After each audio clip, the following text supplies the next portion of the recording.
Halo, halo, apa kabar Anda semua? Assalamualaikum warahmatullahi wabarakatuh. Senang sekali ketemu lagi di awal pekan bersama dengan saya dan juga partner saya Mbak Agi dalam program Off the Record membaca berita di balik berita ya. Mbak Agi ini setelah sepekan 2 hari, hari Sabtu dan Ahad kita nggak ketemu, sekarang kita ketemu lagi. Dan Mhm, seperti biasa, kalau kita ngobrol off the record, baca berita di balik berita, ini mhm, dari dapur redaksi bersama saya, mhm. Hersbun Arif.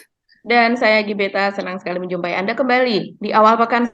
Semoga kita menjalani pekan ini dengan penuh semangat. Penuh semangat, seperti semangatnya partai-partai koalisi, pendukung pemerintah yang baru Hmm, bertemu kemarin gitu ya. ya. Tapi kelihatannya pertemuannya kurang afdol gitu, atau malah ada yang mengganjal gitu karena Ibu Mhm, Megawati tidak hadir dan juga tidak ada wakil yang diutus gitu ya untuk menghadiri itu ya. Mbak Agi ini mhm. saya kira yang sekarang jadi perhatian penuh, sorotan dari publik itu adalah itu pertemuan yang kemarin yang tadi malam ya, bukan kemarin ya, kemarin sore sampai malam ya Mbak ya, pertemuan Iya, beliau ya, betul. yaitu Mhm, partai-partai koalisi pemerintah, minus Nasdem dan minus PDIP ini, mhm, mhm. bersama dengan Pak Jokowi. Dan kabarnya sih kalau kita urut-urut ke belakang itu disebut-sebut itu bakal membahas soal koalisi kan gitu, soal apa, soal reshuffle kabinet gitu ya. Mhm, mhm. Dan itu kan ketika itu Pak Zulkifli Hasan ditanya oleh wartawan kemarin soal reshuffle kabinet, oh, besok tanya Pak Jokowi besok kan gitu, dia bilang begitu. Dan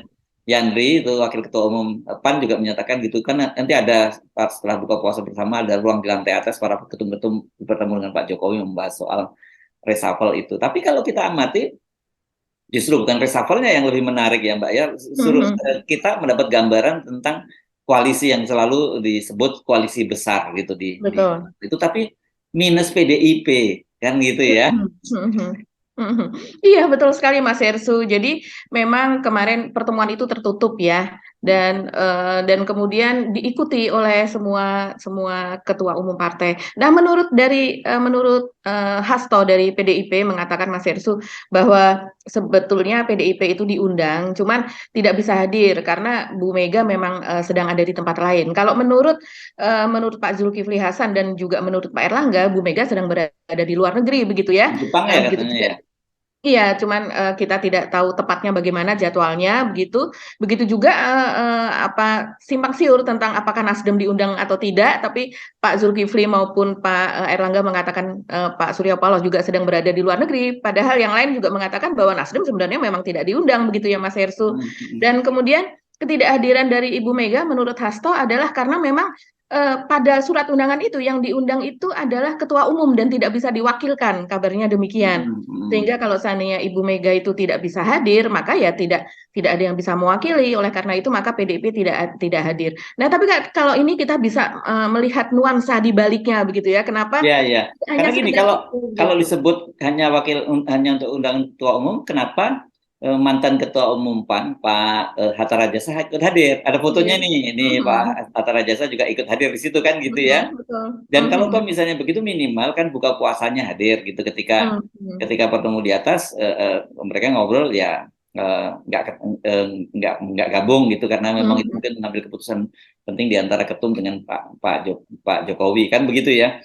mhm, Jadi saya mhm, kira sebenarnya ini jelas kok gitu ya. Kalau Nasdem itu memang yang sejak awal kan memang dikatakan oleh Yandri di situ, mhm, dinyatakan bahwa dia nanti saya kutip ini di media disebutkan bahwa ya kalau ditanya wartawan kenapa nggak diundang, ya teman-teman tahulah kenapa tidak diundang gitu. Tapi kata dia gitu, ini kemudian media menafsirkan itu juga tidak diundangnya Nasdem itu juga atas restu dari Pak Jokowi, karena dia menyatakan bahwa ini kan yang mengatur keputusan yang ini, ketum yang memutuskan mengundang siapa siapa yang diundang atau tidak diundang, dan kemudian atas restu Pak Jokowi gitu disebutkan oleh mhm, oleh Yandri. Yandri ini wakil ketua umum PAN, mhm, kalau dia yang bicara ini karena dia ini salah satu mhm, tangan kanannya Pak Zulkifli Hasan. Jadi ya sebenarnya dia itu kan ini omongan sebelum belum peristiwa, sebelum kejadian ya, sebelum ya, peristiwa itu yang, nah mhm, mungkin menjadi berubah penjelasannya ketika tiba-tiba dalam pertemuan itu Ibu Megawati memutuskan tidak hadir. Dan mhm, kalau Ibu Megawati tidak hadir, saya kira kita mesti urut ke belakang gitu ya, karena mhm, pertemuan pada 1 pekan yang lalu ya, ketika Ibu Megawati bertemu dengan Pak Jokowi itu, yang waktu itu kita duga itu kaitannya dengan skenario Pak Jokowi loh pada waktu itu yang kita minta ya, Pak Jokowi Hmm. ingin memasangkan Pak Prabowo di Prabowo. depan, Hmm. terus kemudian ada endorsement dari Pak Budi Gunawan pada waktu itu, bahwa kok auranya Pak Jokowi udah pindah ke Pak Prabowo, jadi mungkin kita waktu itu menafsirkan Pak Jokowi menawarkan itu gitu ya. Hmm. Tapi belakangan kan kemudian penjelasan dari Hasto bahwa dalam pertemuan itu tidak ada kesepakatan, tapi ada pemahaman. Dua hal yang Hmm. berbeda dong antara kesepakatan dan Betul. kesepakatan. Jadi Hmm. kelihatannya kemudian kita nyimpulkan, berarti Ibu Megawati tetap menginginkan agar Puan yang maju dari kader PDIP kan begitu. Dan Betul. Hmm. yang kemudian jadi rame karena belakangan kemudian ternyata gara-gara ulah dari PDIP gitu kan. Jadi ulah di PDIP itu kemudian Piala Dunia di Indonesia, tuan rumah Indonesia batal kan gitu karena Ya. penolakan dua Hmm. kader PDIP, Hmm. yakni Wayan Hmm. Koster, Gubernur Bali, dan juga Ganjar Ganjar. Pranowo. Ya kan Hmm. gitu itu kan, dan itu pasti kita bisa pastikan bahwa Ganjar dan Wayan Koster nggak mungkin berani ngambil langkah itu kalau itu bukan adalah kebijakan dari Ibu Ketua Umum, apalagi Betul. hal yang sama juga diungkapkan oleh Hasto. Jadi hubungan Ibu Megawati dan Pak Jokowi dalam beberapa waktu belakangan ini memang tidak sedang baik-baik saja, dan kelihatannya mereka Hmm. tidak sepakat. Mereka sepakat untuk tidak sepakat lah gitu dalam soal pilpres gitu, Mbak. Iya, betul sekali. Jadi ini memang koalisi besar ini tampaknya tengah bergulir ya, tengah Hmm. diupayakan untuk menjadi sesuatu yang menjadi nyata begitu.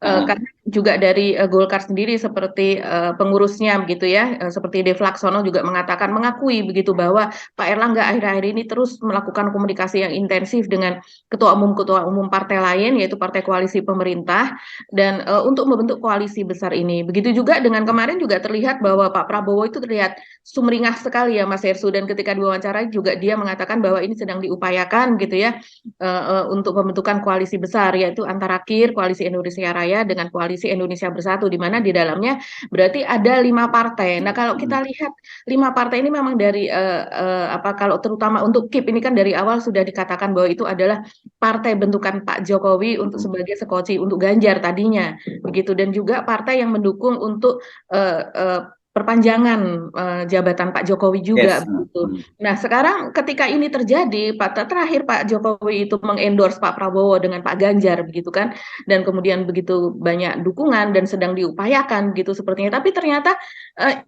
upaya ngelus-ngelus pasangan itu harus terbentur dengan kejadian kemarin yang dimana Ganjar sudah, ya tampaknya sih kalau kita ngelihat, walaupun menurut survei begitu ya belum tentu begini dan sebagainya. Tapi kalau kita melihat kenyataan di lapangan, itu pemilih muda yang menjadi target besar dari Ganjar itu sudah Sudah hancur begitu. selesai itu, saya kira ya. Iya, Ya. betul. Ya. Sudah hancur, dan itu sudah diakui dengan begitu sampai dengan tadi malam gitu, bahkan hari ini itu kan masih terus ramai Mas Hersu, dan bahkan juga ini akan ada semacam ada World Beach Games gitu ya. Singkatannya apa untuk yang besarnya itu saya lupa, tapi yang Apa akan sih diselenggarakan di Bali bola ya. pantai ya? Iya, Bola itu voli pantai semacam ya? olimpiade yang diselenggarakan ini baru kedua kalinya sih Mas Hersu. Yang pertama itu kan di Qatar ya, kalau tidak salah itu di Doha. Dan kemudian ini kedua kalinya di Indonesia, tapi ini memang cukup besar. Katanya ini eh, ketiga besar gitu Di skalanya begitu Bali ya. ya? Ya, di Bali untuk ukuran Olimpiade ini untuk yang ketiga. Jadi diikuti oleh sekitar 130 negara, itu kan luar biasa. Saya baca tahun-tahun yang lalu diikutinya tidak terlalu banyak, masih di bawah 100, tapi rupanya terakhir pengembangan diikuti oleh 130 negara, 1.500 atlet gitu ya, World Beach Game ini, dan kemudian juga menghabiskan dana sekitar 1,4 triliun, tidak kalah dengan, hampir sama dengan yang kemarin Piala Dunia U20 begitu.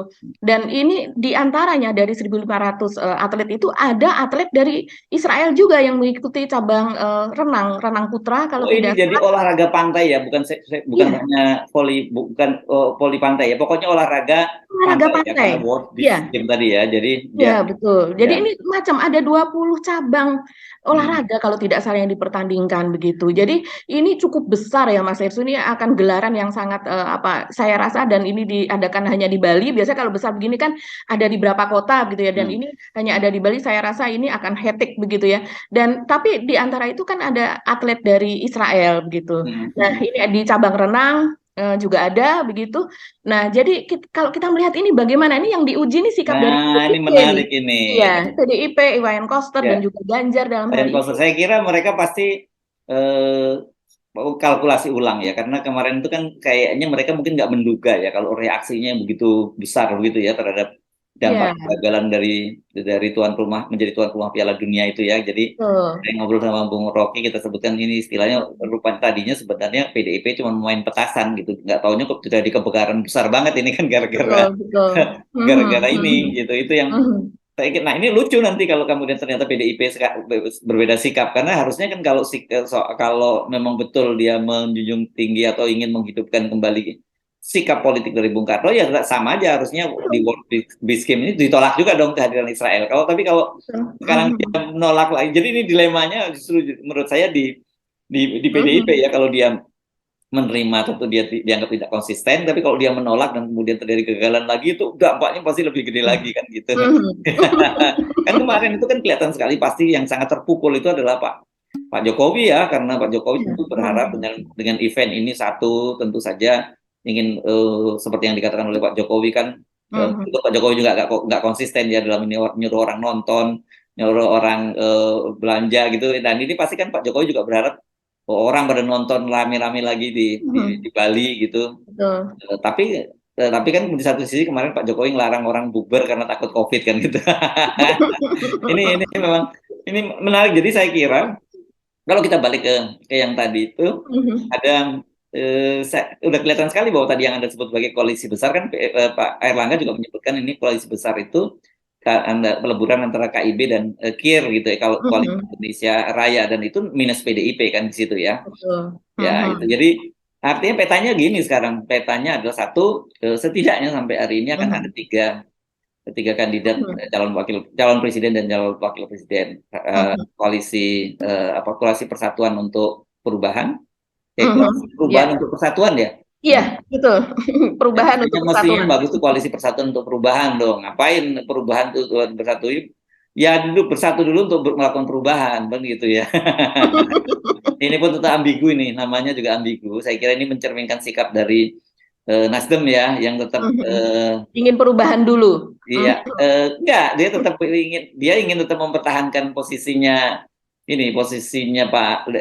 dia sebagai partai pendukungnya Oh, Pak iya. Jokowi gitu loh, maksudnya Mhm. itu Iya, tetap aja. iya. Jadi kelihatan sekali sikap ini juga masih ambigu gitu ya. Kalau ambigu itu yang paling ambigu pasti adalah Nasdem di situ. Tapi di Mhm. satu sisi sebenarnya kelihatannya koalisi-koalisi partai lain sudah mengekskluded Nasdem lah, karena Mhm. kemudian dia tidak diajak hadir. Itu satu, Iya. koalisi ini. Kemudian koalisi tadi besar, Mhm. yang sebenarnya koalisi besar 5 Betul. partai tadi, Mhm. walaupun sebenarnya nggak besar-besar amat lah kalau kita lihat dari jumlah kursinya, Jumlahnya. jumlah pemilihnya Mhm. begitu ya. Karena yang Mhm.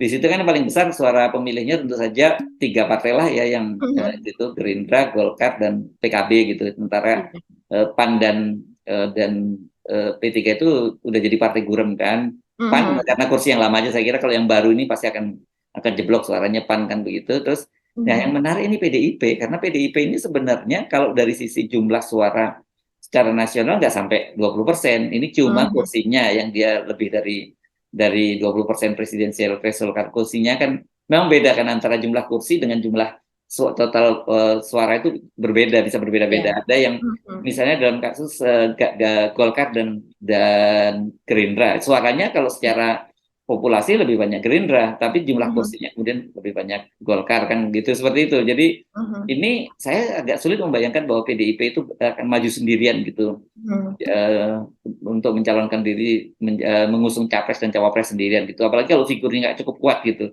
Nah Iya. ini menarik ini Mbak gitu.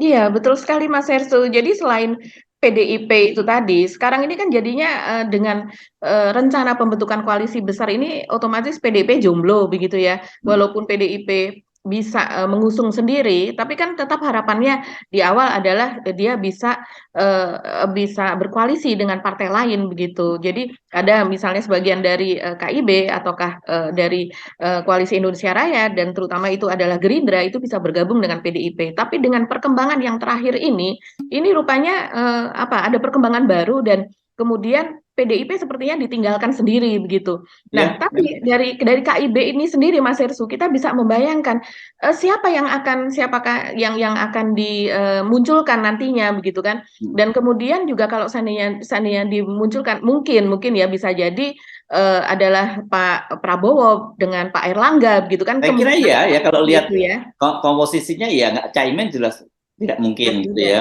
Ya kalau Caimin kemudian coba-coba ngancam bubar dan sebagainya, itu kan gimmick aja, kita tahu lah gitu ya. Caimin gayanya Ya. seperti itu gitu, dan tentu kan semua ini kan di bawah kendali Pak Jokowi. Ya kalau kita lihat itu statementnya Pak Prabowo, statementnya ada Pak Zulkifli Hasan segala macam, itu benar-benar kelihatan sekali Pak Jokowi masih mengendalikan mereka gitu kan, karena sering puji di situ ya Pak Prabowo misalnya memuji bahwa elektabilitas dia itu naik karena dia dekat jadi menterinya Pak Jokowi, sementara Pak Zulkifli Hasan juga begitu, bahwa kan dia spesifik malah nyebut ini karena nempel sama Karena Pak ikut. Jokowi di bawah panen raya di Kebumen gitu. Jadi gitu Pak Zul kan biasa seperti itu gayanya juga ya, sering sering apa nyeletuk yang Iya. kadang-kadang itu menarik gitu ya. Dan kemudian kalau kita dengar sebaliknya Pak Jokowi memuji, oh enggak itu karena kerja dari Pak Prabowo dan Gerindra gitu. Ini kelihatannya memang Pak Jokowi sama Pak Prabowo itu saling bermain seperti itu, saling satu ngendor, satu memuji, gitu-gitu terus kan yang terjadi. Jadi kelihatannya posisinya udah jelas, pasti presidennya Pak Prabowo, tinggal siapa calon wakil presidennya. Nah, kalau kita lihat dengan posisi Ganjar seperti itu kemarin, karena kan secara bergurau kan disebut bahwa sekarang ini, kalau dulu yang disebut antitesanya Pak Jokowi itu Anies Baswedan, kalau sekarang antitesanya Pak Jokowi itu adalah Ganjar Pranowo, Ganjar. tapi khusus untuk Piala Dunia. Ya. Iya, iya. Kalau melihat hal seperti ini ya Mas Hersu, sebenarnya saya yang paling kasihan itu sama para pendukung Ganjar gitu ya, Ya. terutama karena selama ini kan yang sepertinya yang berbiaya gitu ya, dan kemudian begitu gencar untuk mendeklarasikan relawan-relawan di daerah dan kemudian sangat-sangat aktif dan intensif itu terus-terus dilakukan begitu. Bahkan di bulan Ramadan ini pun juga saya lihat juga mereka sangat aktif gitu, terjun gitu. Nah, dengan adanya kejadian ini maka semuanya menjadi bubrah begitu, semuanya menjadi ambiar begitu kan. Dan kemudian ya wajar kemudian lesu, dan kita lihat juga para pendukung Ganjar itu terutama seperti Ganjarian, misalnya Ganjarian Spartan yang sudah dideklarasikan, terus kemudian yang lain, dan kemudian juga seperti Ade Armando misalnya dengan cara dia mengunggah narasi dengan mengatakan bahwa ya kemungkinan ini yang bermain adalah PDIP begitu. Jadi Ganjar itu hanya menuruti gitu ya, menuruti apa yang dimau oleh Ibu Nah, jadi Megawati. korbankan katanya begitu ya.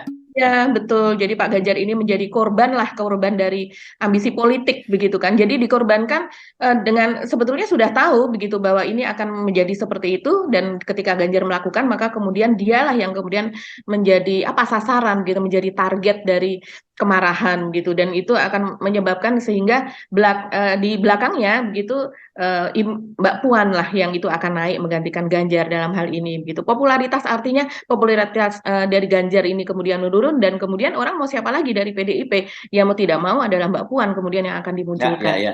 Tapi kan memang ini menariknya kan begini nih ya. Ganjar ini memang diasuh satu oleh Pak Jokowi dan bersama dengan para buzzer-buzzernya, dan Betul. para buzzer-buzzernya Pak Jokowi ini kebanyakan semua memusuhi PDIP kan gitu. Itu yang jadi menarik. Jadi saya kira memang posisi Ganjar itu dilematis di situ ya, karena tanpa PDIP pasti Ganjar itu bukan siapa-siapa. Saya nggak percaya itu lembaga survei yang menyatakan bahwa justru kalau tidak mendukung Ganjar, suara PDIP, pemilih PDIP itu akan berkurang gitu sampai berapa 30% katanya disebutkan.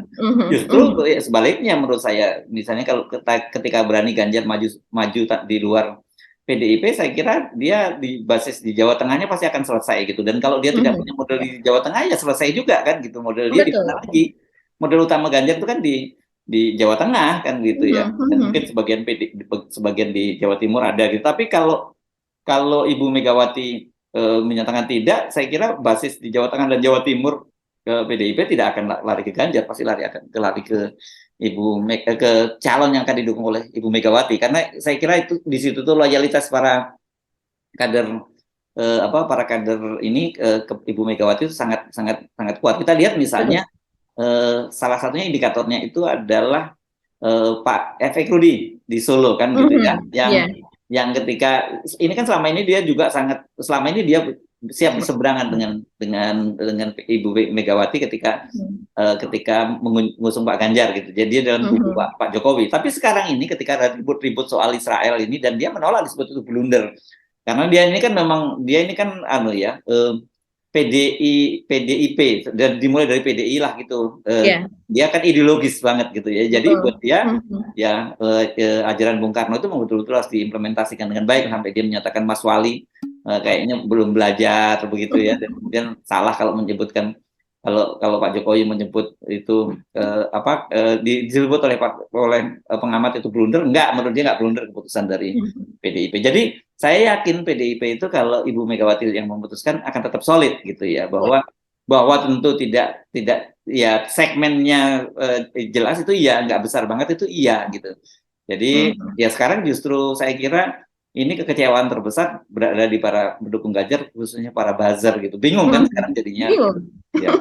Bingung karena memang kita tahu bahwa Ganjar ini kan tidak memiliki mesin politik. Mesin politiknya ya relawan gitu kan. Mesin politik relawan yang orang sebagian juga melihat bahwa mungkin oligarki juga memihak kepada Ganjar. Ya pastilah, relawan ini kan kalau tidak ada biayai bensinnya yang menggerakkan nggak akan jalan, beda dengan kader PDIP kan. Kalau kader PDIP ini kan organik kan, Mbak. Iya betul, karena apalagi Ganjar mengatakan bahwa dia juga dia tidak memiliki biaya, dia tidak menggerakkan. Nah, dari mana relawan ini bisa membantu rakyat gitu ya? Bahkan pernah ada yang seperti misalnya bedah rumah, terus kemudian ada yang menghadiahi sumbangan gitu ya, seperti laptop, HP dan sebagainya gitu ya, sebagai tanda membantu rakyat yang di mana mereka bergerak dan sebagainya, itu membutuhkan biaya besar. Sebetulnya tidak hanya itu saja, seperti sembako saja juga sudah membutuhkan biaya besar. Masif loh. Sangat masif. Jadi masif di seluruh Indonesia bantuan-bantuan. Ya, ribuan di satu tempat bisa ribuan, bahkan juga para relawan ini untuk bergerak ke satu tempat-tempat yang lain itu kan memerlukan biaya transportasi dan sebagainya.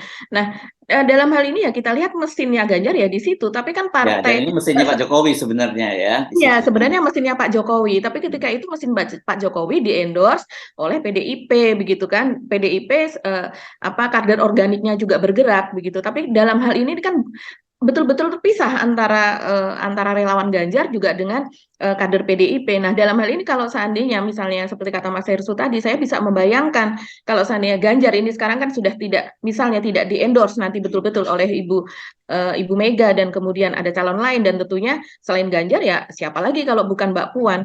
Dan kemudian ini mesin PDIP pasti akan bergerak lewat para kadernya, lewat para anggota DPRD dan juga anggota DPR yang ada di daerah. Mereka pasti akan mendapatkan, mereka akan dibebani target begitu. Di setiap masing-masing mereka itu misalnya konstituennya itu harus memenangkan sekian puluh atau sekian juta. Itu akan dihitung kalau berdasarkan yang sudah-sudah kan seperti itu. Loyalitasnya mereka itu bisa dilihat dari situ begitu. Bahkan misalnya mereka ada uang untuk konstituen, itu seperti gambar gitu Mas Hersu yang ada di sembako, tidak bergambar dia tapi bergambar Mbak Puan. Itu salah satu bentuk loyalitas dari mereka mau mengeluarkan dana demikian besar untuk Mbak Puan. Nah, saya rasa ini yang membuat Ganjar menjadi sangat sulit nanti. Ya, Ganjar ini sekarang kayak layangan putus ya di Pak Jokowi. Dia juga udah kelihatannya sudah mulai nggak diperhitungkan kan gitu, apalagi dengan posisi dia memihak pada PDIP untuk menolak Piala Dunia, yang ini betul-betul saya kira ini pukulan telak buat Pak Jokowi gitu.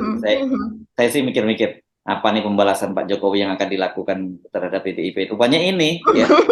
Iya, dan kalau tadinya seperti masih ada kesempatan di KIB ya Mas Hersu dengan P3 tidak memiliki calon yang kuat, dengan PAN tidak memiliki calon yang kuat, kan selama ini apakah Ganjar dengan Airlangga, yaitu Airlangga Ganjar ataukah Ganjar Airlangga, kan selama ini seringkali ada opsi seperti itu. Tapi dengan adanya seperti sekarang ada koalisi besar dan sebagainya, ya sudah pasti goodbye itu Ganjar, apalagi di situ ada nama Pak Prabowo misalnya. Ya, dan kita lihat Pak Zulkifli Hasan kan mulai puji-puji Pak Prabowo dan sebagainya.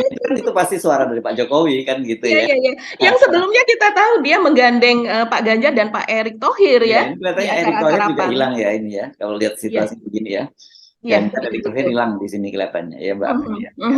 Oke, mari kita lihat perkembangannya ya. Ini kan kita itu membaca behind the scene-nya ya. Kelihatan seperti itu. Tapi selalu kita tahu bahwa sangat dinamis gitu ya, perubahan-perubahan yang terjadi dalam waktu dekat ini. Apakah kalau kemudian tiba-tiba PDIP berubah, tapi saya tidak begitu yakin ya. PDIP itu kan, kalau Ibu Megawati ini orang yang sangat kukuh kan pada pendirian gitu, rasanya sih kok enggak ya, menurut saya ada perubahan lagi ya, situasinya seperti itulah kira-kira ya.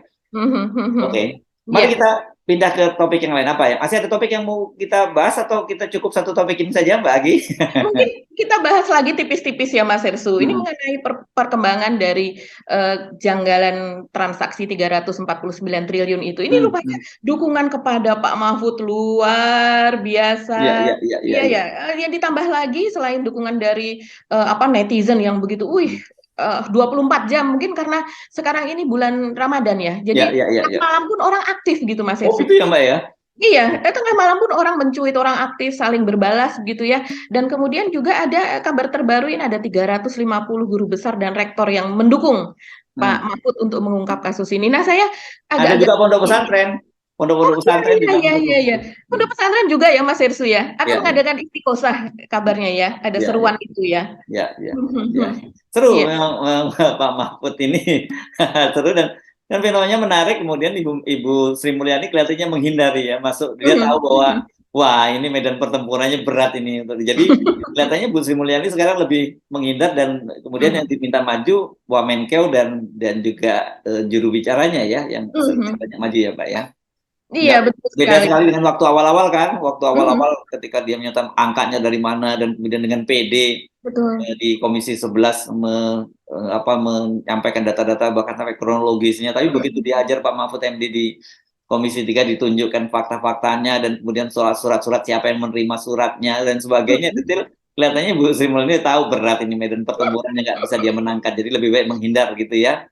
Dan nggak aktif lagi, nggak keliling kayak kemarin ya. Kemarin kan keliling ke acaranya Atik Endi, ke Rossi, ngumpulin buzzer. Sekarang kelihatannya tiarap ini Bu Sri Mulyani ya. Iya, seharusnya ya kalau memang ini sebuah berita yang follow up story kita menyebutnya atau running story begitu ya. Dengan adanya perkembangan yang sangat dahsyat ini tentunya seharusnya Bu Sri Mulyani itu bisa diundang kembali ke acara-acara populer lainnya ataukah ke acara yang sama begitu Mas Hersu untuk loh. Kok ada perkembangan seperti ini padahal kemarin Ibu mengatakan begini. Gimana nih? Kan seharusnya bisa mengklarifikasi itu tapi tampaknya itu tidak terjadi dan kemudian juga klarifikasi dari Justinus Prastowo yaitu staf sus ya kalau tidak salah Mas Hersudia itu yang khusus Kasus sekarang, dan sekarang PLT ya, kepala komunikasi dari Kementerian Keuangan ya. oh iya, makanya dia menjadi semacam jubir begitu Ya, ya. ya. Ya, dan dia tidak menyinggung lagi soal 3,3 triliun yang sudah dibersihkan semuanya dan apa yang sebelumnya itu Ibu Sri Mulyani demikian kekeh begitu ya di Komisi 11 bahwa memang tidak ada keterlibatan dari anggota tersebut, anggota Kemenkyu gitu, pegawai Kemenkyu dan itu pun kalaupun ada hanya 3,3 triliun dan itu bukan TPPU sepertinya kan begitu. Iya, Karena itu itu gaji yang atau pokoknya uang yang berputar di iya apa, betul untuk pembelian gaji-gaji para rumah karyawan apa ya, iya terus ke betul. keluarga dan sebagainya begitu itu. Jadi Iya. ini memang Pak Mahfud MD lagi di atas angin. Tapi pertanyaan gini yang saya Mhm, mesti mhm, mesti kita ingatkan kan, kemarin itu kan dari pernyataan Pak Bambang Pacul itu, meskipun mhm, kelihatannya heboh para anggota mhm, Komisi 3 itu, sebenarnya kan bukan mereka yang memutuskan itu. Yang terjadi justru di belakang layar kan sebenarnya para ketua umum. Nah, jadi mhm, apa sebenarnya sekarang ini lobby-lobby di antara ketua umum iya. itu yang berkaitan dengan ini. Dan kalau kita lihat petanya sekarang, kelihatannya nggak mungkin misalnya ketua ketua umum partai lain itu bertemu dengan Ibu Megawati juga ngomongin soal ini Mhm, gitu ya. iya Jadi iya. ini juga berat, kelihatannya mungkin bisa jadi. Kalau saya tadinya menduga wah Pak Mahfud MD agak berat ini berhadapan dengan kalau kita lihat dari DPR-nya seperti itu, berarti kan artinya partai-partai politik ini akan menekan Pak Mahfud MD gitu melalui Mhm. Pak Jokowi. Tapi kalau lihat petanya sekarang, kelihatannya mereka mungkin udah nggak terlalu fokus pada soal menyelamatkan Ibu Sri Mulyani, katakanlah gitu. Mereka sendiri sekarang fokus pada menyelamatkan diri sendiri, bagaimana caranya dalam koalisi itu kan gitu, Mbak Agi. Iya, iya betul sekali Mas Hersu. Ya sayang sekali kemarin pada saat pertemuan Pak Jokowi dengan 5 ketum partai itu juga wartawan tidak menanyakan mengenai kelanjutan ini karena memang kan ada suara di floor begitu di Komisi 3 kemarin seperti misalnya dari Demokrat menginginkan adanya hak angket terus kemudian juga ada dari yang lainnya begitu menginginkan adanya pansus begitu dari Nasdem juga Hmm. kuat gitu menginginkan diadakannya pansus. Nah, seharusnya kalau melihat yang dikatakan oleh Pak Bambang Pacul bahwa semuanya itu dikendalikan oleh ketum masing-masing, yang artinya anggota DPR itu sebetulnya tidak terlalu memiliki hak untuk memutuskan sesuatu yang besar Ya begitu kan. wayang lah mereka ini wayang. Ya, Jadi ya kalau mereka kemarin, hanya jadi nggak berlebihan kalau disebut misalnya oleh Wakil Ketua Umum Partai Gelora Fahri Hamzah itu drama lah itu. Kan gitu. Ya memang sebagai aktor mereka harus tampil naik mungkin apa sedramatis mungkin begitu supaya dia kalau kalau orang Jawa nyebutnya ditanggap lagi, apa sih ditanggap lagi itu apa sih ya diundang lagi lah diundang. untuk show Iya. ya. Iya betul, dan juga mereka kan sebenarnya mengakui saya harus bicara, pernah dia mengakui kan Mas Hersubah, saya harus bicara dan saya harus dikasih kesempatan bicara karena ini saya setor ke ini konstituen saya di daerah. Mereka ini mengamati saya bekerja atau tidak, saya bicara atau tidak, kan mereka seperti Ya, itu. kalau itu masih benar lah ya. Memang Mhm. harusnya dia itu bertanggung Harusnya begitu jawabannya wakil pada rakyat kan. konstituennya gitu. Mhm. Tapi kalau motivasinya ngomong di sana cuma supaya konstituennya tahu, gua ngomong loh, itu juga lain lagi. Iya Ya. ya, tapi yang jelas ini bahwa pengakuan Pak Bambang Pacul ini seharusnya ditanyakan kepada para ketum kemarin ketika ketemu. Bagaimana nih kelanjutan dari 349T ini? Apakah akan segera dibentuk Nah, pansus atau bagaimana? Jangan sampai setelah kemarin para anggota itu ingin menjadwalkan kembali pertemuan dari 3 orang ini, yaitu Pak Mahfud, Bu Sri Mulyani, dan juga Ketua PPATK Pak Ivan Yustiavandana, kemudian ditunggu-tunggu kapan jadwalnya, sampai sekarang belum keluar loh ini iya, ya Mas. saya khawatir dengan teman-teman wartawan tahu. Kalau Mhm. ditanyakan kepada para ketua umumnya mungkin akan jawab 349 triliun apaan tuh ya katanya. Buat mereka karena mereka udah gak fokus lagi ngurusin yang seperti itu kan gitu. Iya, iya, iya, makanya perlu pengawalan kita ya. Jadi salut Ya. kepada para cendekia, para guru besar, Pak Rektor begitu yang berani menyuarakan pendapat ini, mendukung Pak Mahfud. Kita semualah ini, karena ini urusannya adalah kepada uang rakyat, kesejahteraan rakyat. Kalau seandainya kita bayangkan ini kembali kepada rakyat, betapa makmurnya rakyat kalau TPPU ini dibagikanlah kepada Mhm. rakyat, termasuk saya, Mas Hersu, betapa makmurnya saya dan juga Mas Hersu gitu kan. Oke. Baik, ini tapi menarik. Jadi saya sepakat bahwa sebenarnya kalau soal koalisi-koalisi partai ini justru urutan elitis ini kan ini adalah Ya. manuver-manuver mereka bagaimana mereka tetap bisa bertahan di lingkaran kekuasaan kan sebenarnya begitu dan Mhm. mereka akan Ya. berupaya mendorong koalisi yang mereka bangun itu dan siapa yang didukung akan menjadi calon presiden dan calon wakil presidennya menang begitu kan. Dengan begitu kan Mhm. mereka nanti akan tetap ada di dalam kabinet kan gitu. Itu yang sebenarnya pikiran-pikiran para elit politik itu kan seperti itu kan gitu. Sementara pikiran rakyat dan pikiran guru besar, pikiran pondok pesantren ingin bagaimana kalau toh ada pemerintahan yang akan datang tuh pemerintahnya juga harus bersih dari praktek-praktek korupsi yang seperti ini gitu ya. Mhm. Ya, Karena ya. ya memang benar seperti yang kata oleh Pak Mahfud bahwa menoleh Mhm. kemanapun di saat ini Mhm. ada korupsi gitu. Mhm. Betul, betul. Dan seharusnya kalau seandainya ingin mendapatkan elektabilitas yang tinggi untuk partai ya, bukan untuk calon, tapi untuk partai, seharusnya inilah saatnya gimana partai mati-matian mendukung diadakannya misalnya pansus atau setidaknya kalaupun bukan pansus, bagaimana ini mengklirkan dengan sejelas mungkin dan setransparan mungkin soal 349T Tapi ini. ya nggak mungkin lah Mbak kita berharap itu berlebihan. Karena ini nanti Iya. dampaknya ke mereka, kalau dibuka-buka larinya ke mereka-mereka juga. Kan gitu. Ya, ya, ya, Ini ini memang susah Mas Setsu, itulah makanya kita sebagai rakyat ya mau nantinya akan sesuai atau tidak dengan dengan keinginan kita, kita harus tetap ini yes, itu mengawal gitu. sepakat. Tapi Mhm. maksud saya mesti warning sejak awal loh, jangan terlalu berharap. Dari Jangan tadi terlalu kecewa ya iya dengan nanti endingnya. kecewa. Oke, tapi Mhm. tetap jangan kemudian karena nggak boleh berharap kemudian ya udah kalau gitu lepas enggak, jangan. Ini momentum Mhm. bagus yang harus terus didorong oleh oleh kita belum tentu nanti akan dapat lagi loh momentum semacam itu yang ada orang Mhm. dari lingkaran dalam kekuasaan yang mau Jadi dalam. bongkar-bongkar seperti sekarang Mhm. ini kan gitu kan. Betul, Yang betul. kita tahu selama ini kan saling menutupi kan gitu tercermin Mhm. dari para anggota Mhm. DPR yang ngomong bolak-balik bahwa kita ini tahulah kotoran-kotoran semua orang tahu dosa-dosa orang ya tapi Betul. jangan dibongkar-bongkar lah kan gitu kan mereka itu kan artinya saling menutupi kan gitu ya. Iya, iya, betul, dan kebetulan sekali dan mungkin bukan kebetulan ya, dan dengan posisi dari Pak Mahfud ini dia tidak terikat oleh partai begitu kan, dan dia juga orang cendekia begitu, dengan background dia juga dari orang akademisi begitu, dia juga orang LSM dan sebagainya dengan pengaruh yang besar. Mungkin kalau seandainya bukan Pak Mahfud yang membuka ini, orang juga tidak terlalu terlalu terpengaruh begitu. Tapi dengan dan dengan orang juga takut sih Mas Hersu, kalau saya bayangkan kalau sini Pak Mahfud seperti misalnya wacana dia untuk di-reshuffle dan sebagainya, Pak Mahfud akan makin dalam tanda kutip ngoceh begitu di Ya, luar. ya. Saya Ini khas unik. di-reshuffle Jadi tekanannya gitu kan. perlu ditambahkan faktor lagi ya. Tadi Anda nyebut Hmm. ya akademisi, LSM, apa segala macam itu. Satu Hmm. lagi Pak Mahfud Madura. Nah, Iya. itu yang logika Madura ini menarik ini. Saya kira ini jadi jangan main-main semacam ini. Oke, Madura kok dilawan. Oke, Mbak Agi ya, kita mesti Oke. akhiri perbincangan kita ya. Ketemu lagi ya sampai besok. Ya, mudah-mudahan tetap aja topiknya, bukan mudah-mudahan, saya yakin topiknya masih akan terus semakin hangat. Oke. Kita pamit ya, Mbak Agi, saya harus Mhm. menarik. Dan saya Agi Beta, terima kasih atas perhatian Anda. Tetap salam 0%. Tetap 0%. Wassalamualaikum warahmatullahi wabarakatuh. Waalaikumsalam warahmatullahi wabarakatuh.